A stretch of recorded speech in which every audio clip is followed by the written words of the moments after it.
segregación de saberes.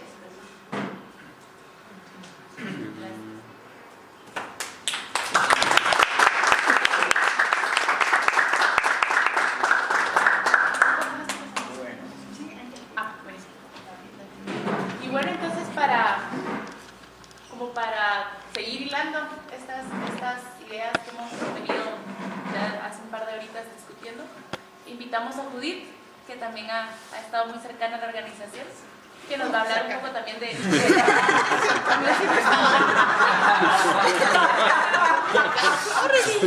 cercana al centro.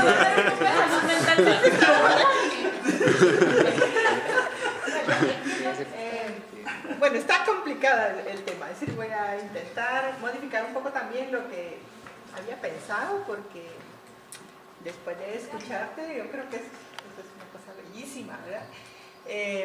Y que efectivamente no la conocemos. Yo había pensado plantearles como en lo que me preguntaron, más referido al tema salud mental, como tal, ¿verdad? Pero, y había una última pregunta que tiene que ver más con poder, salud mental, violencia, poder y salud mental. Yo le di un poco la vuelta para que la podamos discutir, ¿verdad? Y es de otros paradigmas, digamos, que puede tener vinculaciones con lo que nos han planteado. Entonces, un poco para ver el tema salud mental, esos tres voy a abordar así, esquemáticamente, y después miramos. Sí, bueno, este es el concepto uno de los conceptos de la OMS, ¿verdad? Edgar nos habló de uno que era, ¿cómo es? Lo físico, lo mental y lo social, el bienestar en esos tres. Eso evolucionó un poquito desde la OMS, y aquí tiene como algunas otras cosas, aún es bastante criticado, ¿verdad? Entonces el concepto de salud mental como bienestar, el que es consciente de sus propias capacidades, puede afrontar las tensiones normales de la vida, puede trabajar de forma productiva y fructífera y es capaz de hacer una contribución a su comunidad. Aquí, si ven, tiene elementos más sociales. Ya no es solo el equilibrio, es decir, el bienestar individual, físico, mental y social, ¿verdad? Aquí tiene otros elementos. Y plantea que la salud mental es parte de la salud integral, ¿verdad? En su definición, donde refiere que la salud es un estado completo de bienestar. Este era el como más biomédico, la idea. Nosotros no trabajamos desde el ECAP, digamos, con estos paradigmas. Es para plantear lo que se trae, ¿verdad? ¿Pasa? Bueno, el Estado, efectivamente, el Programa Nacional de Salud Mental, que es lo que hay en Guatemala, sigue precisamente ese paradigma biomédico, que es de lo que estuvimos hablando cuando tú planteaste, ¿verdad? Y se refleja en algo, bueno, bien concreto, ¿verdad? Miramos el presupuesto del Programa Nacional de Salud Mental, es el 1% de todo el presupuesto del Ministerio de Salud. El 1% de esos 11.000 millones que dijiste de quetzales o algo así. Sí. Sí, la cifra que diste más o menos, el 1% está destinado a la salud mental. Para ver, digamos, qué tanta importancia tiene, ¿verdad? Y de ese 1%, el 90% está dedicado al Hospital de Salud Mental, Federico Moga, el Re Bonito. Sí, ahí, es decir, casi todos los recursos se van, sigue el mismo modelo, ¿verdad? El hospital, es lo más importante. Y de ahí, realmente hay muy poco personal, de lo que nosotros sabíamos. Puede ser que haya subido un poquito, había 1 o 2 psicólogos formados también como psicólogos clínicos, no sociales, ¿verdad? En cada hospital o en cada centro, son muy pocos, unos 60 habrá ahorita. Y esto, ¿verdad? Que en la salud mental priva la visión biomédica y comercial. Entonces, al tener esa mirada biomédica de la salud mental, lo que más se resalta sería la medicalización, que biologiza el malestar, ¿verdad? Que por supuesto enlaza con lo que nos han estado planteando, hay otros elementos que realmente lo que hace es tapar con fármacos los síntomas de personas que llegan a consultas que pueden tener cualquier otra situación, ¿verdad? Pero es con fármacos que se digamos, el malestar, que puede ser más bien un malestar de la cultura, digamos, como lo decía de una manera Freud, ¿no? Una cosa más amplia y más profunda. Y aquí tenemos entonces que desde esa parte se desconoce totalmente la dimensión preventiva, aún en ese concepto biomédico, la dimensión preventiva de la salud mental, o sea, que eso no es medicamentosa, digámoslo así, de esto, ¿verdad? Y esta visión biológica estadística que busca silenciar ese disturbio social de lo anormal. Cualquiera que llegue ahí está loco, ¿verdad? O está desequilibrado, o es un... Les voy a poner algunos ejemplos más adelante. Sigamos. Nosotros desde el ECAP, digo, no trabajamos para nada desde esas visiones. Aquí dice, aún con esa visión biomédica, dice un estudio, es viejito, pero bueno, lo que encontré, pero no creo que haya cambiado mucho, dice, actualmente no existe una política de salud mental, ni una legislación adecuada, porque no la hay, no hay una legislación sobre esto.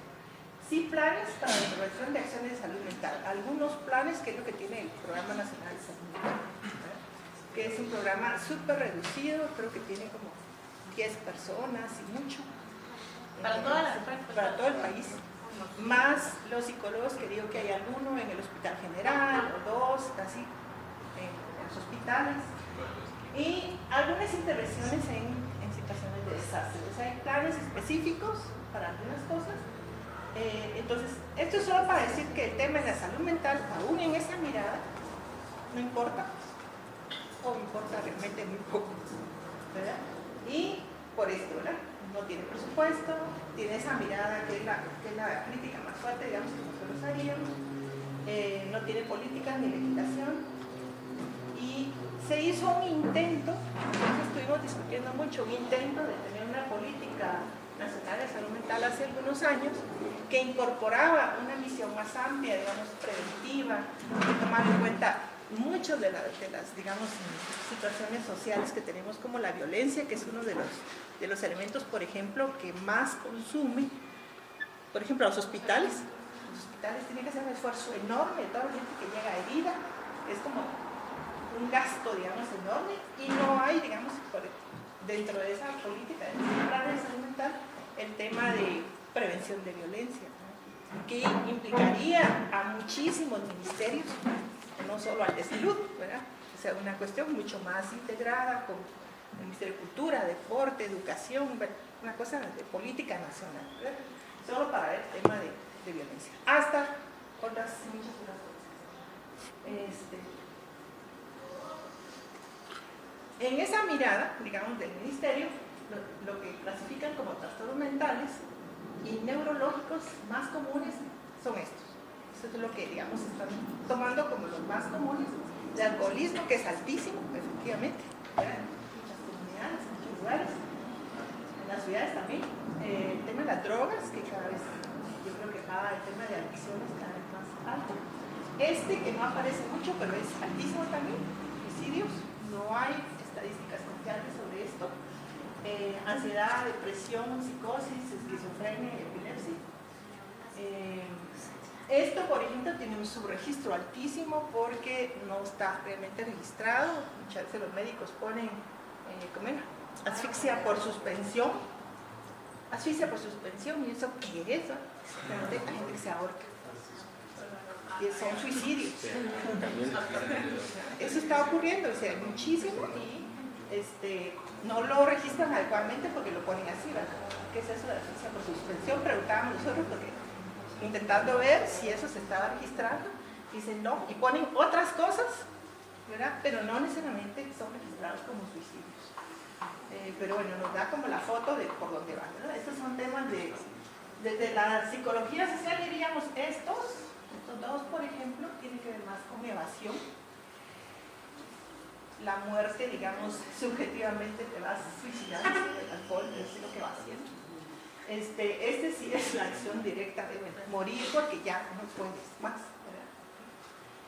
Y las otras, bueno, van dando una serie de cosas. Esto habría que ver, digamos, si están clasificados adecuadamente también. Y en la niñez y adolescencia, bueno, temas como esto, problemas de aprendizaje, ¿será? ¿O será que los métodos educativos no son adecuados para los niños?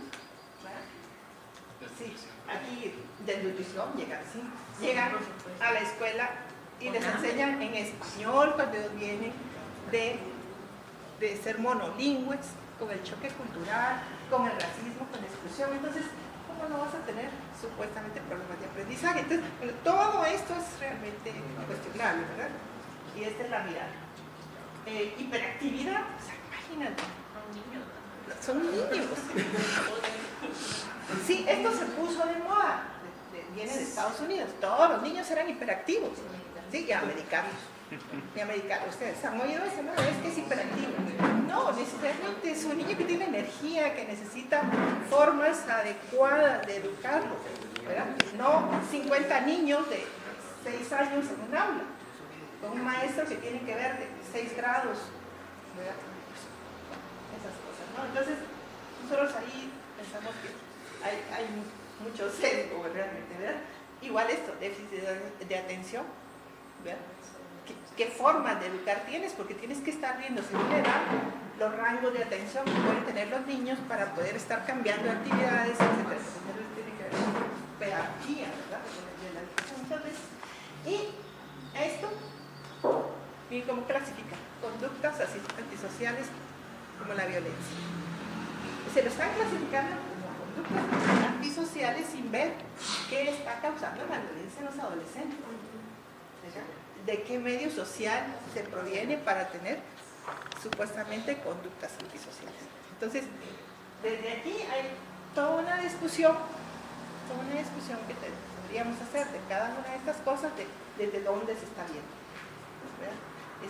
Mónica nos hablaba, bueno, de otras formas de verlo, pero esta es la biomédica y es la que predomina con esos fondos, con esa mirada, con esos programas. Eso es lo que tenemos en el tema de salud mental. Solo una pregunta rapidita, digamos, sí. En el caso del suicidio, yo recuerdo que en algún momento leí que una de las razones por las cuales no se registraban era, uno, porque a las familias que ocurren estas situaciones, pues digamos que emocionalmente es muy fuerte y buscan invisibilizar, pero creo que también tiene que ver con la sensibilización o procesos institucionales para los médicos de cómo registrar. Y al final es registrar un fracaso como sociedad, o sea, el hecho de que una persona decida quitarse la vida, ¿verdad?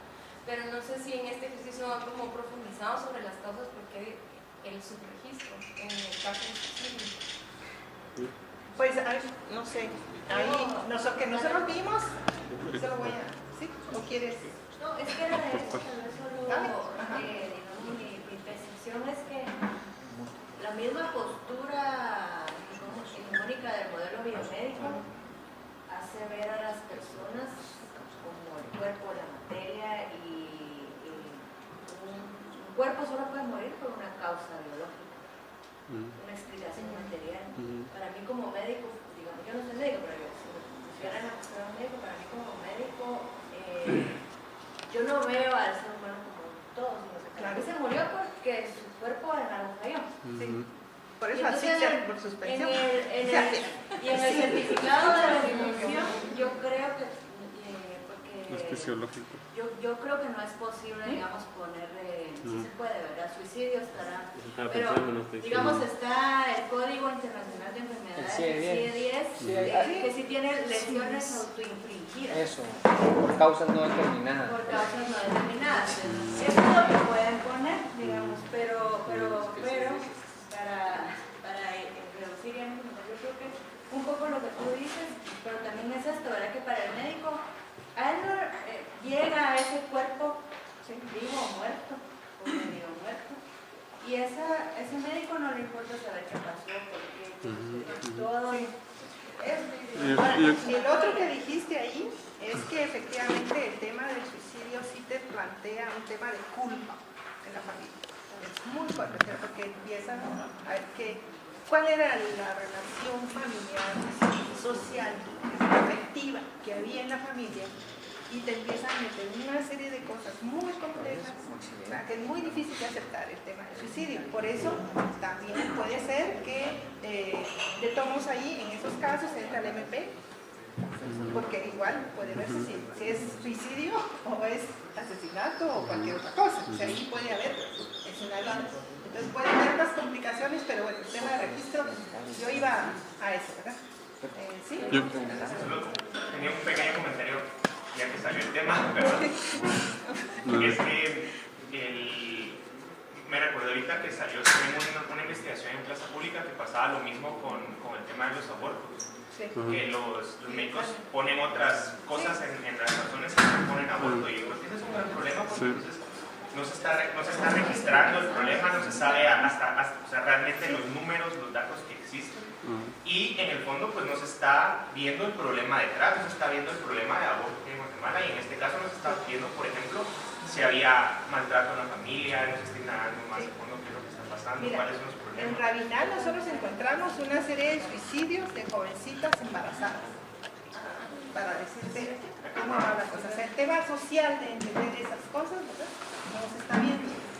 Esa es un poco la idea que les quería como plantear. ¿Sí? Hay muchos estudios en todo el mundo que una de las principales razones de su registro es el estigma social y se construye culturalmente. Entonces aquí es una sociedad súper cachureca con muchas etiquetas y estigmas y grandes. Pero además el tema de aborto, a una mujer no le puede poner por favor que se meten a la cárcel. Bueno, vamos David y luego seguimos con el... Sí, porque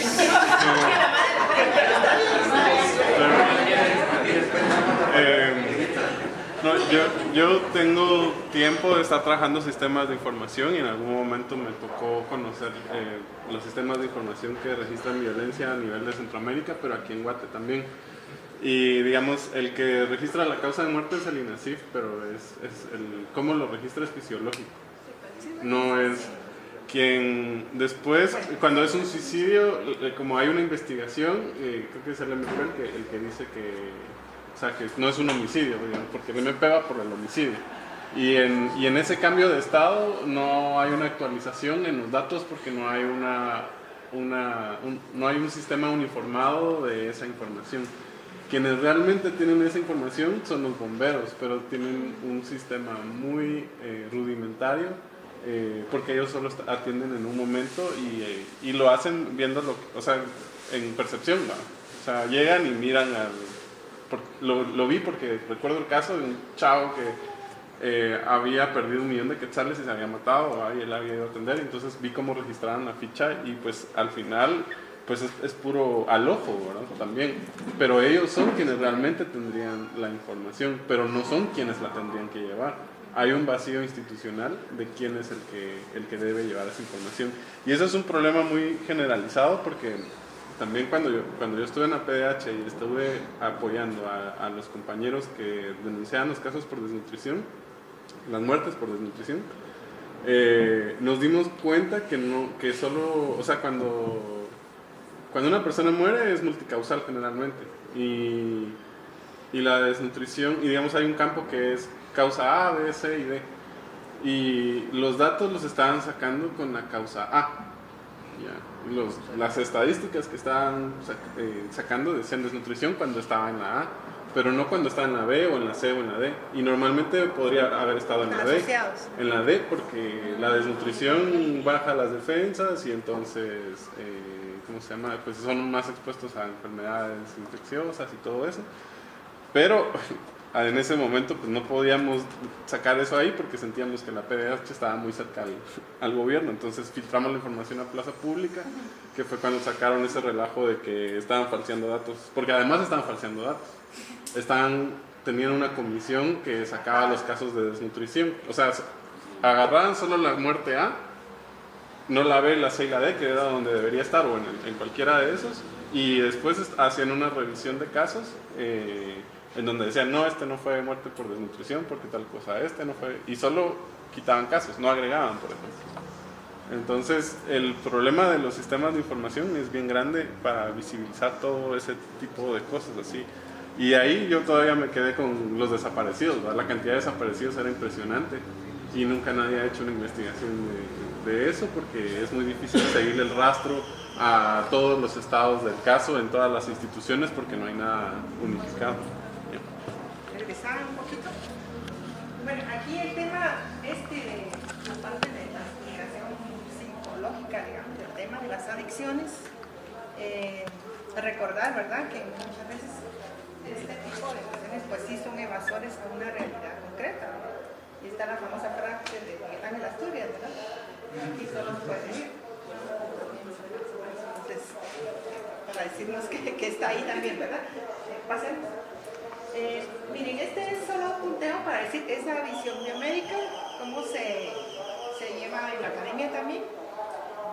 Por ejemplo, aquí, este es un estudio que se hizo aquí en el área metropolitana de la Mariano Gálvez, liderada por psiquiatras, estudiantes de psiquiatría,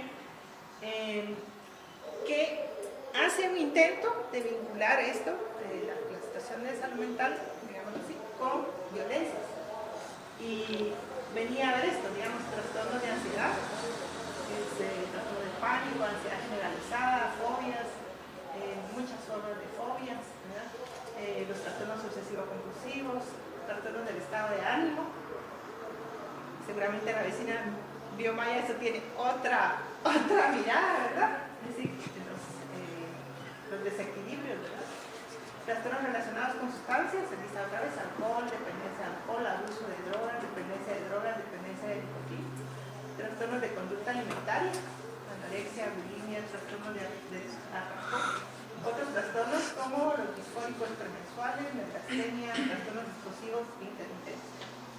Esta es como la mirada, digamos, más bien psiquiátrica, ¿verdad?, de este estudio. Pero lo interesante, me parece a mí, solo para decirles, aquí hacen intento de vincular esos trastornos psiquiátricos con la violencia en las áreas más, era solo lo urbano. Aún así, digamos, hacen intento aquí y dice, bueno, hay una mayor prevalencia de fobia social, trastornos por atracón, porque es trastorno de conducta en municipios más violentos que en municipios menos violentos. ¿Qué nos está la corrección? Igual, mayor prevalencia de fobia social, agorofobias, trastornos de ansiedad en las zonas de la sur de la ciudad capital más violentas que en zonas menos violentas. Sí va reflejando, de todos modos, como ya hay más violencia, estos trastornos pueden presentarse, ¿verdad? Aquí, entonces, dice, en general se encontró mayor prevalencia de vida, de trastornos de ansiedad, particularmente fobia social, trastornos de conducta alimentaria, en lugares de mayor violencia y así como un mayor número de trastornos comórbidos. Bueno, aquí no vamos a entrar a qué es cada una de estas cosas, pero lo que me pareció interesante es decir, aún con esa mirada biomédica y psiquiátrica en este caso, sí nos va diciendo que hay mayores problemas donde hay violencia que donde no hay violencia, para ir vinculando temas más sociales, ¿verdad? Bueno, aparte de ese enfoque y de cómo, digamos, el Estado está viendo el tema de salud mental, con eso poquísimo, que en la Cruz Maya sería uno de los elementos o dos, porque habla de mente, emociones y emociones. 3 de las partes de la Cruz Maya estarían involucrados en esto, en la salud mental. Bueno, hay otro tipo de enfoque, digamos, que es como más integrativo también, ¿verdad? Que va entendiendo la salud mental como un adecuado y productivo equilibrio con el medio. Eso se acerca más a otras visiones también, ¿verdad? Y puede verse, dice, que en nuestra cotidianidad hay múltiples elementos, digamos, factores que conspiran para que se encuentre ese equilibrio, ¿verdad?, por la forma en que estamos viviendo en una sociedad. Y esto tiene que ver con una visión más de salud mental, más político-social, ideológica y cultural que biomédica. O sea, hay ahí otra visión, digamos, de entender la salud mental. Y tiene que ver con alguna manera, dice, ser medianamente feliz, con poder resolver productivamente los problemas de la vida y con autorrealizarse. Es otro concepto, ¿verdad? ¿Sí? Entonces eso, claro, feliz o no feliz, cada uno, pero medianamente feliz en esta sociedad como podría ser, ¿verdad? Con tantos factores en contra. Sin financiamiento electoral lícito. Por ejemplo. Sí, por ejemplo.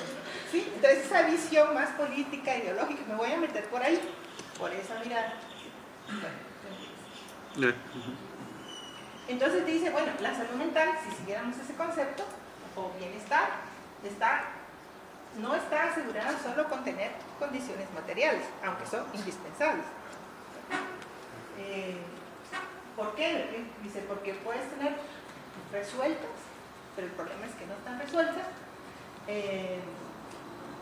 Tienes que tener necesidades básicas resueltas, vivir en un entorno agradable, comer todos los días bien, relativamente. Es indispensable para tener una calidad de vida, pero no es suficiente. No asegura, ¿verdad? Por fuerza que aún teniendo eso, alguien no presente problemas ligados a lo que llamamos salud mental o ser infelices. ¿Cierto? Eso es indispensable, pero no es suficiente porque hay otro montón de factores como seres humanos que nos afectan. Entonces, bueno, por ahí está la idea de que no somos solo, digamos, seres que necesitamos cosas concretas, sí las necesitamos, pero además es que tenemos aspiraciones, sueños, valores, etcétera, etcétera, etcétera. Concepción del mundo.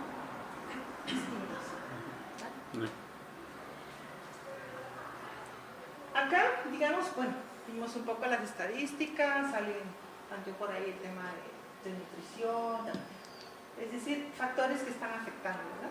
Pobreza y desigualdad, obviamente, clarísimo. Aquí hay un factor histórico que hay que tomar en cuenta, el conflicto armado interno y sus secuelas sigue afectando, ¿no? Por ejemplo, para ver, digamos, en el sistema de salud maya, nosotros encontramos en muchos lugares que efectivamente como una política contra insurgentes se mató a los aquí, a los sacerdotes mayas sistemáticamente. No encontrábamos en algunos lugares donde entramos a trabajar con las víctimas del conflicto armado. Costó mucho, a veces tuvieron que llegar efectivamente de otros lugares para poder apoyar a la población. Obviamente todos los temas de violencia nos afectan, aunque sea solo porque los vimos, porque leímos la noticia, ¿sí? Hay un efecto vicario en la violencia, o sea, siempre nos afecta. Y obviamente la tradición histórica de autoritarismo, ¿verdad? Que lo que limita es la autorrealización, por decirlo en una palabra, pero es mucho más complejo que eso. Y obviamente el racismo y la discriminación que está cortando, ¿verdad?, todas esas posibilidades reales de una convivencia armoniosa, de ese buen vivir, etcétera, etcétera, del cual pues, vimos un efecto en un tema, pero es que permea toda la sociedad. Entonces estos, por lo menos 5 factores nos están afectando para tener, digamos, un bienestar en el sentido de salud mental, si quisiera volver a decir. ¿Sí? Bueno, entrando a ese tema,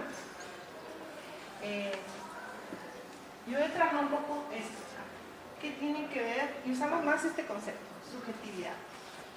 Todos los seres humanos somos construidos socialmente y nuestra subjetividad se construye socialmente. Esto implica distintas cosas, digamos.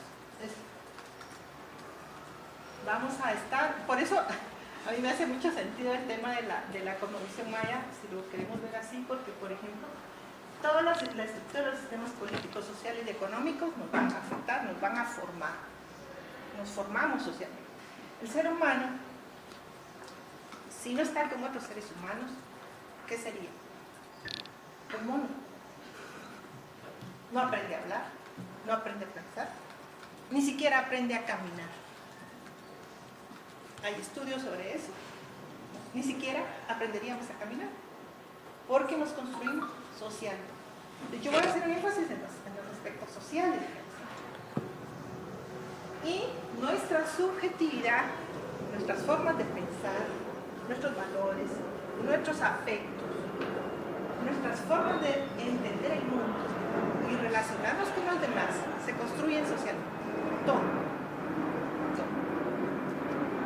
Entonces, por supuesto que es muy importante esa estructura, ese sistema político, esa estructura económica y social en la cual vivimos, porque así nos vamos a formar. Eso, por supuesto, también tiene que ver con la cultura e ideologías. Cuando a mí me da mucha risa, los psicólogos sociales nos reímos cuando dices que eso es subjetivo. Todos somos subjetivos. Todos somos subjetividad. Todos. No se puede decir que tengo que ser neutro. No, es posible. Tenemos una mirada del mundo y de las cosas. Siempre va a estar ahí. ¿Sí? Entonces no la podemos abstraer. La subjetividad está inmersa en todo lo que hace. Entonces, pero esta se construye también en medio de ese medio cultural, social, ideológico en el que vivimos. Y aquí, esto, las disposiciones psicológicas nuestras también están relacionadas al poder. Según el poder, las relaciones de poder que hemos vivido, nuestras disposiciones psicológicas al poder y a la autoridad también se han conformado. No sé si me están... No sé si puedo recordar un evento de la segunda elección electiva para cuando me voy a poner el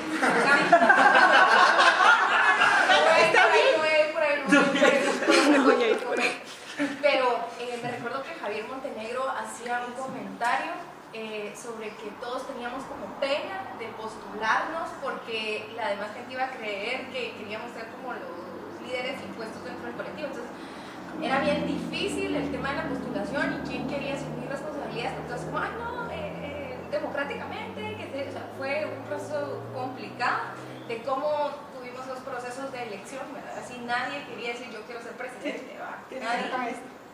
Tiene que ver con esto. ¿Cuáles son nuestras disposiciones psicológicas al proceso? ¿Sí?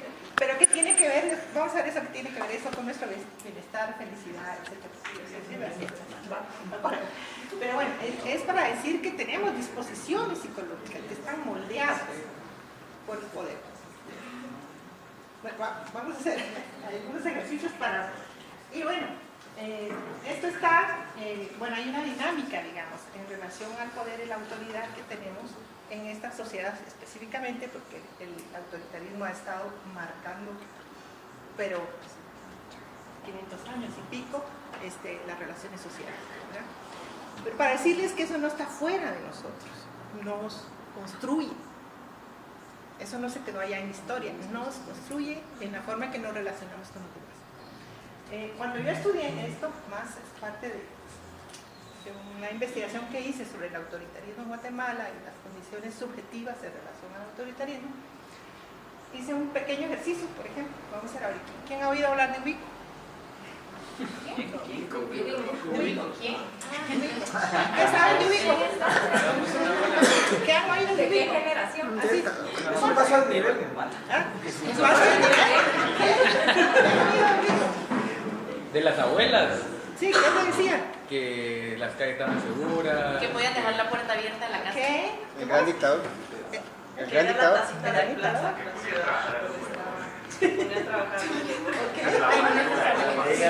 un excelente administrador y que no las sacas del país. Ok. Un gran urbanismo. Que no había deuda externa. Ok. Todos lo hemos oído. Miren la generación, aquí entre ustedes, hay como 3 generaciones, pero todos venimos de Ubico. Entonces, al estudiar eso decimos, bueno, ¿qué nos está diciendo en las disposiciones psicológicas de los valores que tenemos en relación a la autoridad y al poder? Una admiración, ¿sí?, a un dirigente autoritario, sí, todo lo demás que ya sabemos, ¿sí? Pero el ideal estaba ahí. Y ese ideal, digamos, a veces lo buscamos en las elecciones. ¿Sí? Es lo que muchas veces se vota, dice, este hombre, además tiene que ser un hombre, ¿no? Va a venir a poner orden aquí.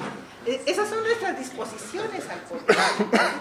La semana pasada que hicimos Madura, actividades, quería decir yo. en el Loyola, les pusimos un ejercicio a los chavitos, ¿verdad? Eran chavos como de, ¿qué? 16, 17 14 y años. 19. Y pues les preguntamos qué soluciones ellos encontraban a las problemáticas cotidianas que vivían. Y vino un chavito y levantó la mano y dice, pues creemos que la verdad lo que se necesita es un dictador, ¿verdad? Con Pero un valores. dictador humano, con valores y muy ético. Ley fuga y todo lo demás. Pena de muerte y la... Bueno, Se recupera el orden y después ya volvemos al régimen democrático. ok. Orden. Es un valor, pero así motivo, ¿no? Así. Bueno, uno de mis profesores me decía, mira, lo que pasa con los guatemaltecos y guatemaltecos es que solo nos hacen así, nos rascan un poquito debajo hasta el chapa, ¿no? Así, por estas cosas. Abajo está el chapa. Y entonces, ese chapa, claro, ¿cómo se va a relacionar con todos los demás?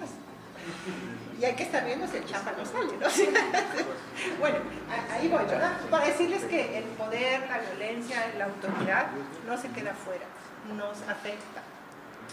Afecta nuestra subjetividad, nuestra forma de pensar, los valores que tenemos, como nuestras disposiciones a la autoridad, a la participación política, al ser ciudadanos, etc. Eso es una gran cosa. Por supuesto va a afectar nuestra felicidad. ¿Sí? Pero vamos a seguir. ¿Vale? Pero voy a esto. El tema de Ubico, digamos en mi conclusión, es que es un mito. Es el mito autoritario de los guatemaltecos. Construimos un mito alrededor de quién es la figura ideal para hacer política. Pero ese mito ha ido trasladándose a otros. Por eso, efectivamente, Ríos Montt era después el mito, encarna el mito. Arzú encarna el mito. Otto Pérez en su momento, con la mano dura, encarnó ese mito. ¿Entienden? Todo lo que está ahí alrededor de esa figura simbólica, porque es un símbolo, ¿verdad?, ha estado permeando los sistemas políticos en el país. Pero ahí lo meto porque sí tiene que ver con cómo estamos. Porque me preguntaban de autopoder, violencia y salud mental. Bueno, ahí va. Y nosotros felices, ¿verdad? Felices, pero ahí con eso. Bueno.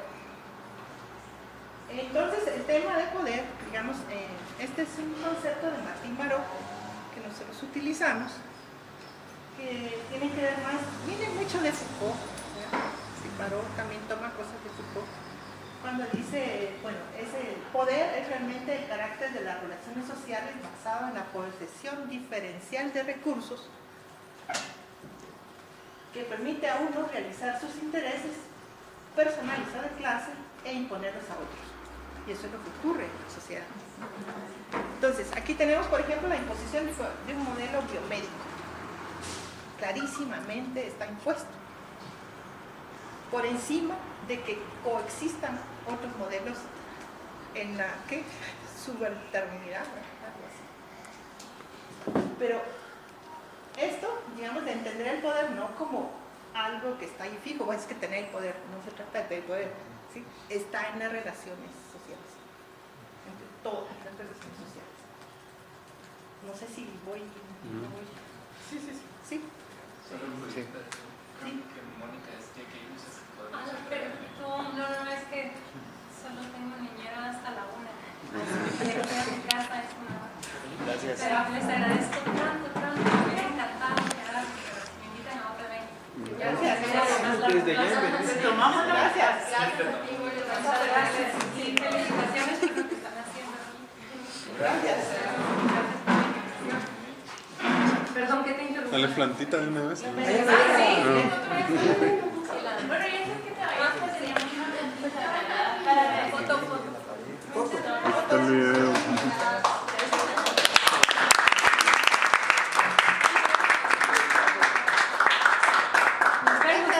Que lo va bien. Aprendimos un montón. Sí, dale. Es que digamos, al final el ser humano quiere asegurar su subsistencia, ¿verdad? Pero la subsistencia está diferenciada por lo que cada quien concibe que le permite asegurar su subsistencia. Entonces, si uno lo ve así, comprende por qué los sectores hegemónicos de una sociedad no quieren ceder privilegios. Porque para ellos su poder se cimienta en esos privilegios. para otros en otro. Pero el tema es que nosotros, como decía al principio, no solo como seres humanos necesitamos asegurar la subsistencia. Es que somos más complejos que Sí, eso. sí, por tenemos sueños, tenemos expectativas, queremos hacer cosas de manera. Miramos por la sociedad también, no solo queremos subsistir. Somos más complejos. Pero eso está ahí, o sea, sí. ¿Ah? Queremos trascender. ¿Qué quiere decir eso? ¿Qué quiere decir trascender? Algunos dicen trascender es tener hijos.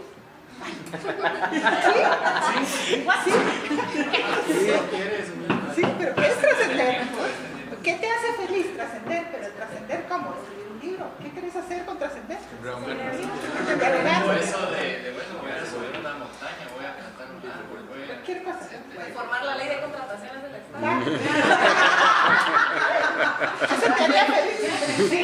Pero la realización, ¿cómo se realiza? Ok, entonces, bueno, a mí me parece muy interesante este tipo de todo lo que yo creo que Foucault es un fundador en este tema de poder en las relaciones sociales, porque efectivamente yo creo que después del tema de clases, este es una visión fundante, digamos, de cómo entender la sociedad y las relaciones y el poder, no solo como algo que se toma, como pensábamos en los años 60, tomar el poder es tener el ejecutivo, no es eso, ¿verdad? Que también, bueno. Que también, ok, pero no quedarse con eso, o sea, porque es más complejo que eso. Vale, pasemos. Híjole. No me salté ahí. Enterrado. Bueno, ok. Entonces, bueno, decía esto, ¿verdad? Que se dan las relaciones sociales. En todas las relaciones sociales hay poder. En la pareja, en la familia, ¿sí? En este espacio, en todos los espacios hay relaciones de poder. No se puede evitar. Que no es malo. Que no es malo. Pero el tema es que se basa en esto. Posesión de recursos, que cuando se dice recursos no es solo el tema material. Cuenta. Tengo tierra. ¿Quién decía? Que la gente decía que para estar bien, que necesitaba tierra. ¿Qué más? Familia, trabajo. Tierra, familia y trabajo. Es que lo que te da son recursos físicos, económicos, pero también relacionales y emocionales. Está bien, son buenos recursos, ¿no? Tener una familia, un núcleo que te arrope, una red social, es un recurso que te hace feliz, que te da salud. ¿Sí? En última instancia, pues sí. El poder siempre produce efectos en la relación social. Siempre hay efectos, no se va a quedar con que hay una relación de poder y no pasa nada. Siempre ocurren otras cosas. Y el poder también induce a cambios de conducta, conforma esquemas cognitivos, o sea, ¿qué es lo que pensamos? Cognición se refiere a qué es lo que estamos entendiendo, y a disposiciones psicológicas en relación al poder y a la autoridad. Todo esto está aquí. O sea, el poder no se queda afuera, insisto, ¿verdad? También conforma qué pensamos, cómo nos relacionamos, qué queremos, qué valoramos. Y las disposiciones psicológicas, ahorita voy a profundizar un poquito. Y entendemos entonces cómo la subjetividad de todos nosotros es un campo de poder. Porque las campañas, lo más burdo si quieren, lo más simple, las campañas de guerra psicológica, ganar las mentes y los corazones. Ganar las mentes y los corazones tienen que ver con esto, ¿verdad? Lo más burdo porque hay muchas maneras de ganar mentes y corazones e influir en nuestra subjetividad. ¿Sí? El marketing. La religión. ¿Qué otro? La ideología. También. Es que ese sí. discurso también, que es lo que cierra atrás. Sí. Entonces, por eso, pues siempre hemos hablado un poco de estas lógicas comunes, ¿verdad? La disputa por la lógica común. Ok, pero aquí está el tema. Como son relaciones de poder, hay estrategias distintas y siempre están en estas, ¿no? Entonces, contra una estrategia, digamos, hegemónica del patriarcado, el feminismo te lanza una estrategia para romper con ese patriarcado, tiene que ver con otra mirada, ¿no? Entonces, siempre estamos así. ¿Sí? Entonces, la subjetividad, no esta subjetividad, es un campo de poder. Siempre.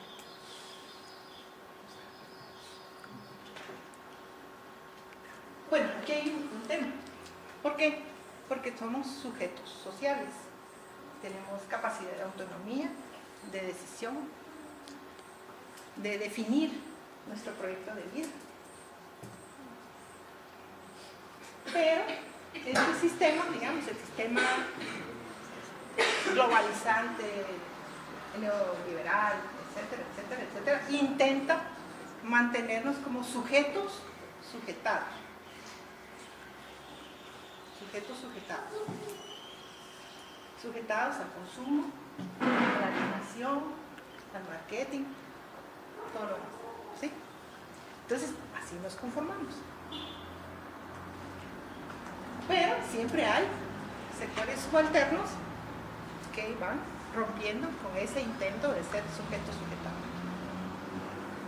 para ser sujetos liberados, sujetos con autonomía. Sí no sé si me están siguiendo. Sí, sí. Los quiero muy callados. A mí lo que me resuena mucho en esto, no sé si, pues yo lo conozco por biología, ¿verdad? Pero no sé qué tanto se emplea o qué tan válido sea en la psicología social la memética. ¿La qué? La memética. Es como, o sea, el meme es como nace de eso, pero realmente es una teoría de cómo nuestras mentes van acoplando y reproduciendo ideas, ¿verdad? O sea, lo propone Richard Dawkins, que es un biólogo evolucionista, y él habla de, bueno, nuestros genes tienen la capacidad de acoplar y seleccionar ideas, así como el ecosistema tiene la selección de qué genes sobreviven, cuáles no. Okay. Entonces, por ejemplo, una idea o un meme que es exitoso es el que es simple y digerible y aparte tiene una consecuencia negativa si no se acopla, ¿verdad? Claro. Desde la psicología social había otras explicaciones porque muchas veces aplicar las teorías biologistas a las relaciones sociales no es lo más adecuado. Pero efectivamente hay mecanismos sociales, es decir, como no salirte del grupo, por ejemplo, pensar de otro modo, tiene consecuencias. ¿Sí? La presión social tiene consecuencias. Entonces hay otras explicaciones, pero va también por ahí. Entonces el tema es mantenernos como adheridos al sistema, sin cuestionarlo, ¿verdad? Sin subvertirlo, aceptándolo como normalidad. O sea, muchas de las cosas que nosotros entendemos como normales, usualmente es que nos ha sido conformado desde una estructura política, económica, ¿verdad? Y quizá este grupo es un poco salido de eso en algunas cosas. Sí. En algunas cosas. Habrá que ver. Porque eso también ocurre. ¿Por qué ocurre? Porque como somos capaces, nosotros podemos vivir, pónganse, venir de una familia súper violenta o autoritaria. Un padre opresivo, tal. Pero no necesariamente nosotros replicamos eso, pero otras veces sí, porque ante la opresión, la violencia, ¿no? Podemos adherirnos a eso o podemos hacer lo contrario, O buscar que nos violenten. porque las mujeres muchas veces nos salimos del círculo de la violencia y volvemos a buscar hombres que replican el patrón de violencia machista, porque es lo que tenemos construido subjetivamente como el ideal del hombre. ¿Entiendes? Sí. Dices, no, pero sí, es que eso ocurre. No tan conscientes, ¿sí? No. No. O sea, es posible revertirlo cuando lo haces consciente. Es romper el círculo de violencia. ¿Han visto ese tema de romper el círculo de violencia para las mujeres? Tiene que ver con que hiciste consciente. ¿Sí? Hiciste conciencia y reelaboraste y decir, aquí, porque lo que está pasando es esto. Entonces, bueno, solo para decirles, ¿sí? Bueno, esto ya lo dije. Ahora viene aquí con este tema. Digamos, nosotros también cuestionamos mucho el decir, por ejemplo, que las personas durante el conflicto armado quedaron traumadas. ¿Sí? Que todo el mundo está dañado. no es eso, ¿verdad? Nosotros trabajamos más con este tema. Uno primero, porque muchas de las reacciones que tienen las personas que han sufrido violencia y violencia extrema, nosotros las entendemos como reacciones normales en contextos anormales. La violencia no es normal. Y le da la vuelta, porque entonces no es la víctima la que tiene la culpa, sino que ha sido un contexto donde fuiste violentado y por lo tanto puedes tener comportamientos, reacciones, enfermedades, etcétera, etcétera, que tiene que ver con que te estabas en este contexto, sufriendo violencia. Y trabajamos más con el tema de efectos y afrontamientos, porque pensamos que sí, la violencia, muchas de las formas de violencia produce efectos, ¿verdad? Clarísimo. Y la violencia es una forma extrema de relación de poder. Cualquiera de las violencias es una forma extrema de relación de poder, de ejercicio de autoridad y poder. Cualquiera. La de género, la política, la estructural, etcétera, etcétera, etcétera. Todas tienen esto, ¿verdad? Que son relaciones extremas de relación de poder. Y todas producen efectos, pero el tema es que somos capaces de tener formas de afrontar para salir de ellas.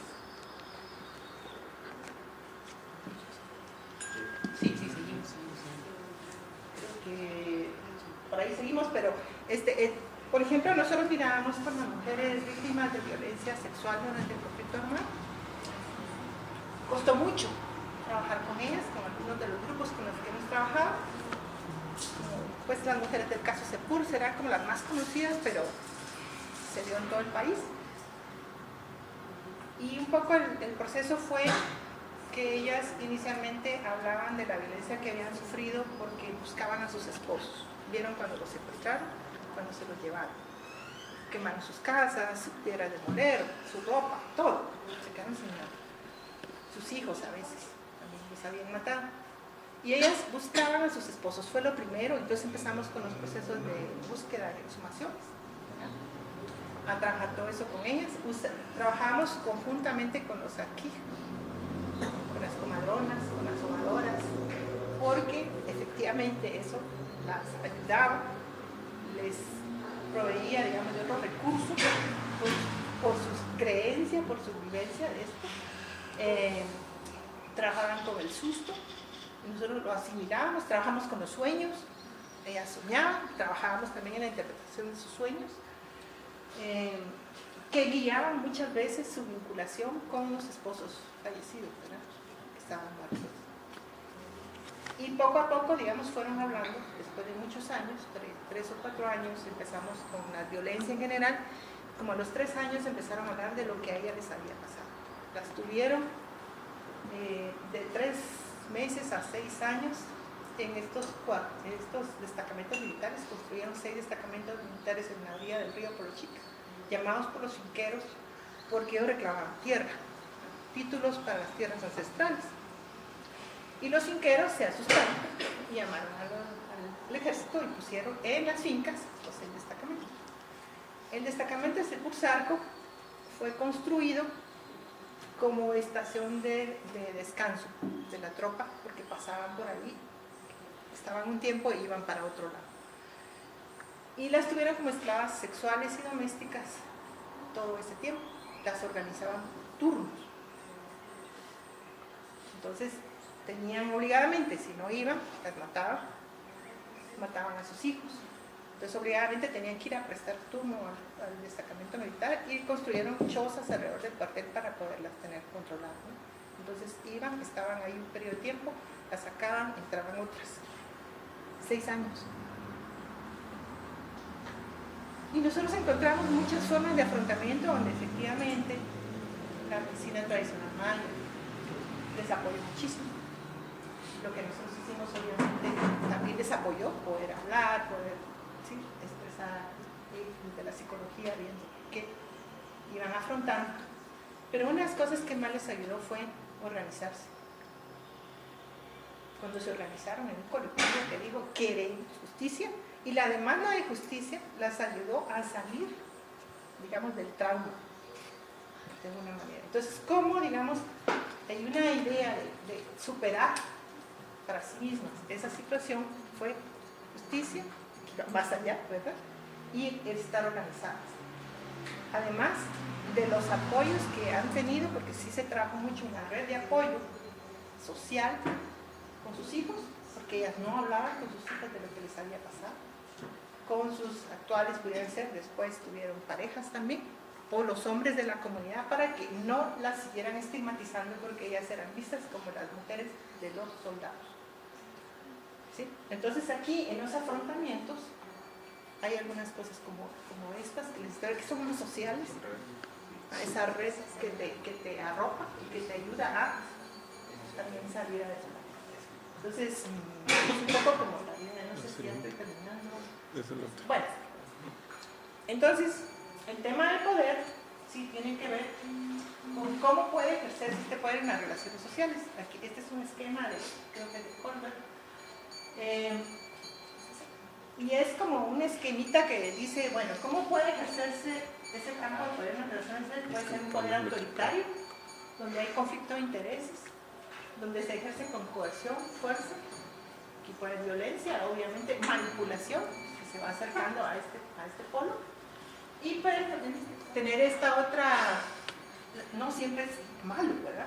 El poder puede ejercer también como una influencia con autoridad que te permite no necesitar conflicto de intereses y va más bien a ejercer cierta influencia por inducción, por persuasión, por alentamiento, por educación, por conocimiento, ¿sí?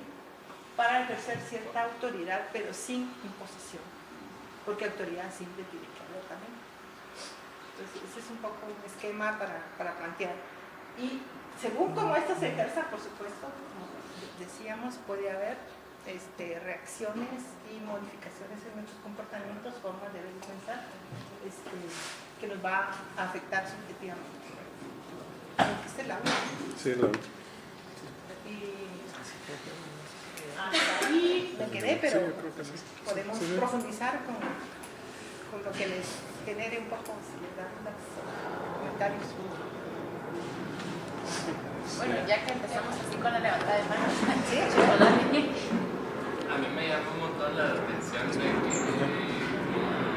Para la el hecho de presentación buscar justicia y haya permitido por lograr superar el problema, lograr tener ese hecho estatal. O sea, y me imagino en una escala macro, ¿no? O sea, si estamos hablando de una justicia transicional luego del conflicto armado, ¿cómo eso puede llegar a ayudar a sanar conflictos finales? Pues, o sea, siento que pues ya hablando como de una conciencia colectiva, ¿no? O sea, eso puede ayudar a sanar un montón de cosas. Por eso es que luchar por la justicia tiene un sentido también de reparación histórica para toda la sociedad. Pongo el ejemplo en este caso, pero es así para todos. Ahorita está el caso Molina Thyssen, que muy probablemente entre lunes y martes estaba ya la sentencia. Esa mujer es de 36 años, o sea, es que no tiene, tienes que indignarte. ¿Cómo es posible llevarse un niño de 14 años y que eso no pasa nada? ¿Verdad? Entonces, claro, nos indigna, nos molesta y pedimos justicia porque es una manera de reparar esto. Aquí, solo decirles con esto, por ejemplo, un diferencial de recursos puede darse, por ejemplo, en la educación. Obviamente, un profesor, un maestro, tiene un diferencial de recursos en conocimientos de sus estudiantes, pero depende mucho cómo lo ejerce, para decir, bueno, realmente hay un ejercicio de poder, pero puede ser un poder constructivo o puede ser destructivo. Sí, la verdad era una pregunta tanto para Judith como para ustedes, ¿verdad? Del equipo de salud. Digamos, creo que, bueno, en la presentación de Mónica está mucho más claro por esa visión más integral, holística, desde la percepción tradicional. Pero ¿cuál es el papel, digamos, del medio ambiente? ¿Cuál es el papel de la dimensión ecológica? ¿Qué experiencia han tenido con eso? ¿Cómo se vincula, digamos, esos procesos que están más allá de la persona, pero que son parte inherente de sí, ¿verdad? ¿Cómo ha sido desde la perspectiva institucional y desde la salud mental? ¿Cómo se ha abordado? ¿Cómo ha sido esa experiencia? Yo siento que una cosa que mencionó la compañera y que es súper importante y lo amarro con Mónica, y es que el poder efectivamente parte de la subjetividad y de la intersubjetividad. Y si hay algún mecanismo, digamos, de reproducción de la colonialidad, somos nosotros, es nuestra mente, es nuestra subjetividad. Nuestra subjetividad está enmarcada por múltiples relaciones de poder, múltiples estrategias de cómo matizarlo en todas nuestras dinámicas de relacionamiento humano, digamos, ¿verdad? Y esa matriz vale la pena como rescatarla y recuperarla el día de hoy, porque está la matriz, por ejemplo, racial, ¿verdad? Hay una caracterización histórica global, racial, ¿verdad? De género, pero no se queda ahí, digamos, ¿verdad? O sea, está la antropocéntrica, por ejemplo, que construye efectivamente todo el tema del concepto de la reproducción social a partir de la reproducción sociocultural, producción y consumo. Bueno, es una teoría como muy marxista. Está el tema como religioso, está el tema etario, ¿verdad? O sea, la relación de poder. Ustedes como jóvenes, nosotros como jóvenes sabemos que hay relaciones de poder ahí, ¿no? Hay una serie, está el tema del lenguaje, ¿verdad? O sea, está el tema de cómo nosotros, el tema científico, de cómo nosotros construimos a partir de mecanismos, digamos, de producción de conocimiento. Y romper todo eso es, o sea, decir que lo podemos hacer ahorita es como utópico, ¿verdad? Efectivamente, tenemos que atravesar como momentos históricos y eso es un poco los esfuerzos que se hace de la construcción de nuevas epistemologías del sur, ¿verdad?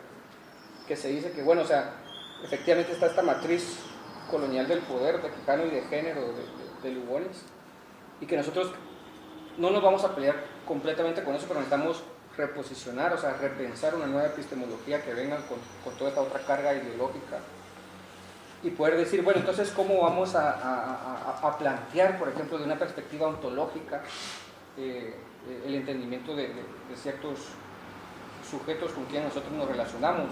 Uno de estos es el medio ambiente, pero, o sea, cómo nosotros ontológicamente entendemos al medio ambiente como recursos, ¿verdad? Como recursos, o sea, inclusive cuando se menciona la tierra como un recurso para mi bienestar, por ejemplo, ¿verdad? Y aunque esa perspectiva es completamente válida y es como nosotros como funcionamos, también a veces difícilmente, y en la cosmovisión se mira efectivamente distinto, digamos, ¿verdad? Como la tierra tiene una propia subjetividad, tiene una propia esencia ontológica, ¿verdad? Diferencial, en la cual, por ejemplo, viéndolo desde ese punto, tú no podrías diferenciar un ministerio de salud de un ministerio de medio ambiente, de un ministerio de animales, por ejemplo, ¿verdad?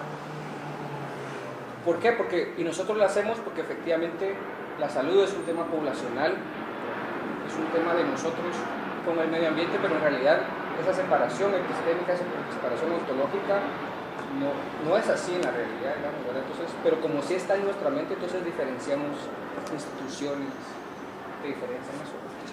El esfuerzo que nosotros estamos haciendo, por lo menos en ISIS y en el equipo de salud, es replantearnos efectivamente esto. Sabemos que obviamente no va a haber una transformación de una vez sistémica, porque habría que entrarle a las dinámicas económicas y sociales de la reproducción completa de la sociedad. Pero por lo menos en el caso de una institución que es el Ministerio de Salud, nosotros, pues usted no lo ha visto Edgar, digamos, ¿verdad? Pero sí estamos planteando efectivamente a partir de estos tres grandes como responsabilidades de funciones, no son las funciones esenciales, pero de la promoción, prevención, etcétera, ¿verdad?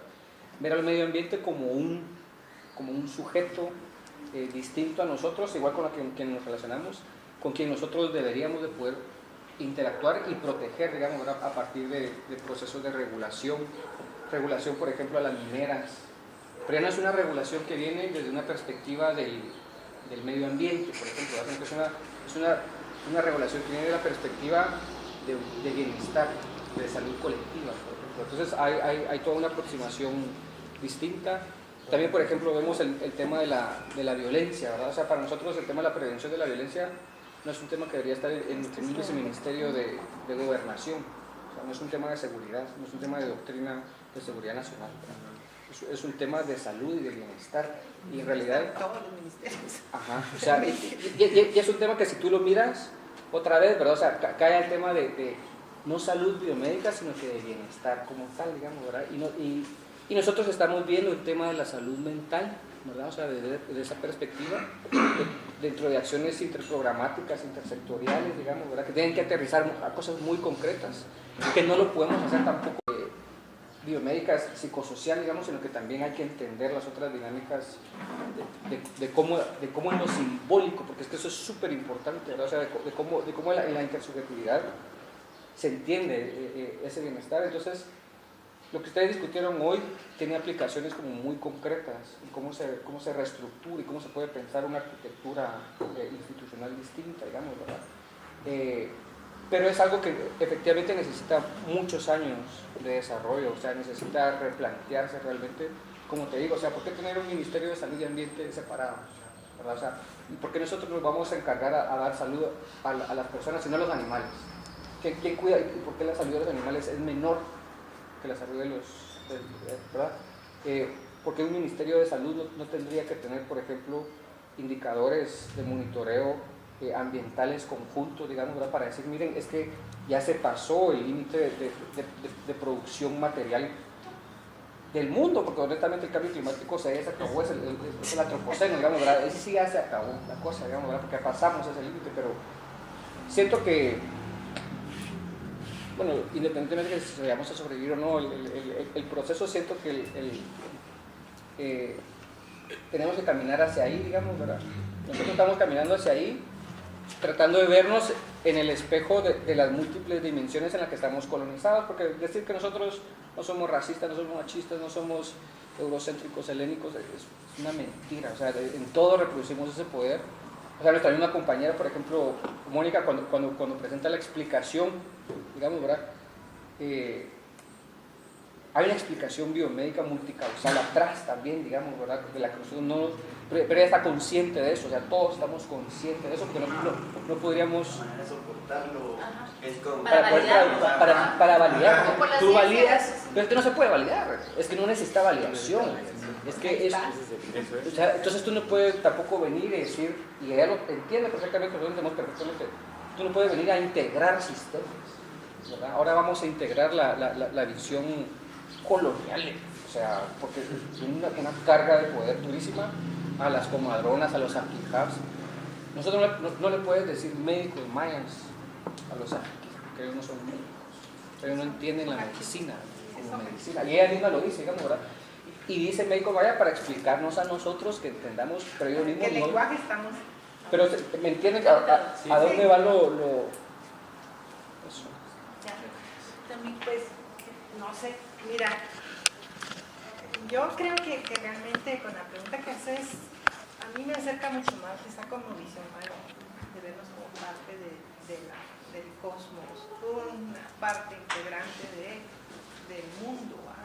Si no entendemos eso, es muy difícil sobrevivir como sociedades y nos va a enfermar y no somos felices. Te voy a dar una pequeña anécdota. Estuve en Colombia trabajando algunas cosas con la Comuna 13. Esta es una comuna de población desplazada por los paramilitares en las orillas de Medellín. Y ellos eran campesinos, entonces muy vinculados a la sobrevivencia con la autosobrevivencia con la tierra. Y van a parar en un cerro, porque en Medellín es un cerro, ¿no? donde logran ir a parar.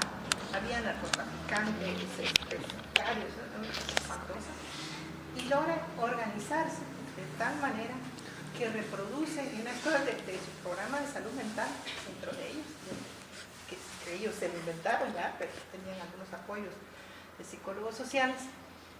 Es que les daban tomaron un pedacito de tierra y la municipalidad quería ir a urbanizar eso con su visión de urbanizar, ¿verdad? Meter caminos, lo que hizo aquí al sur, cosas así. Y ellos dijeron, no, y se organizaron. Lo queremos así. Sí vamos a hacer cambiamientos, pero de tal manera, con piedras. No queremos cemento. Queremos que se recolecte el agua. Queremos paneles solares. O sea, pero la autogestión de esa comunidad realmente impresionante. Y cuando hablábamos con las ancianas, ¿verdad?, que a veces solo había quedado la viejita, ¿verdad?, de toda la familia, porque habían matado a todos, tenían unos huertos en una cosita, tal vez como esto, ¿no? Y tenía de todo. Y decía que eso era lo que a ella le había dado la alegría, que era lo que le daba alegría, que le daba felicidad, que le daba tranquilidad, que le daba paz, que era su manera de... Y cultivaba eso y lo iba a vender al mercado, es decir, que además tenía frutales. Era un pedacito así y reprodujo, digamos, en ese mini espacio una forma de vivir, de sobrevivir y de pensar. Pero a ella lo que le daba alegría, y es que si es así, a muchos nos gustan las flores, es decir, lo verde. Entonces, ¿qué relación tenemos con eso? Y estas ancianas decían, esto es lo que a mí me ha dado tranquilidad y felicidad. Sí nos vincula directamente, solo es un ejemplo, ¿verdad? Bueno, tú estarás feliz con los árboles, pero bueno. Y todos. No sé quién más. ¿Por dónde? Perdón, iba Juan Orlando, Juan Pablo, Justice. Diana.